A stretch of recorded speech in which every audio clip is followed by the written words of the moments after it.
Hello, elder law and estate planning attorney Vincent Casiano here. I've been practicing law now for over 20 years, and I've literally drafted thousands of estate plans.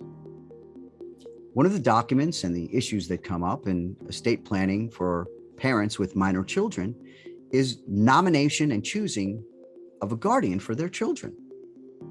Sometimes this is a fairly easy choice, as there is a close family member that both parents want to have raise their children if they can no longer do so. But sometimes it's not that simple. Either way, just because a person's a relative doesn't necessarily mean they're the right person to be a guardian for your children. So it's different things that you want to consider, right? Does that person share your beliefs? Do they share your religious beliefs, your goals, your parenting styles, right? You want to try to choose a guardian that your children already know and they feel comfortable with, and they love your children and your children love them, and they will nurture them.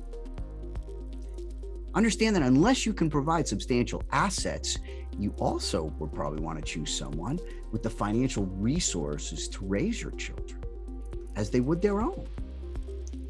You also want to select somebody that's sufficiently young and healthy. I have had clients that have come in and they want to name their parents who are elderly themselves.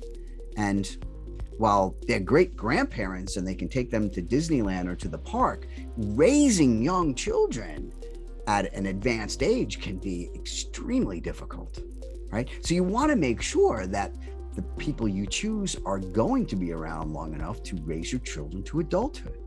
They have to have the stamina, right, for child rearing. You certainly want to select someone who is sufficiently young and healthy to care for your children until they reach adulthood.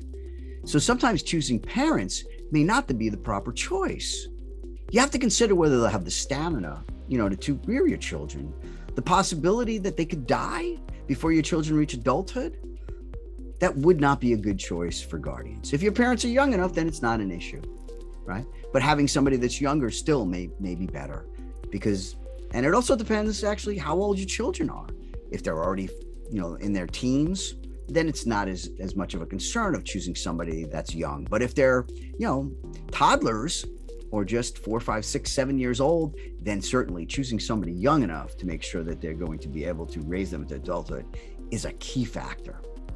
You also want to choose a guardian that lives nearby or that is willing to relocate too close to where you are, because taking children out of that environment where they've lived could be extremely traumatic, on top of the grief that they're feeling, losing their parents.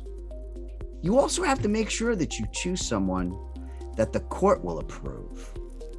If somebody's got an alcohol problem, or if they've been in jail, or they've had problems financially, the courts may not want to appoint them even if you've nominated them. So you want to make sure that that person is suitable to the court as well as suitable to you. So if you have any questions regarding guardianships or estate planning in general, feel free to give me a call at 619-800-6820. I'm more than happy to talk to you.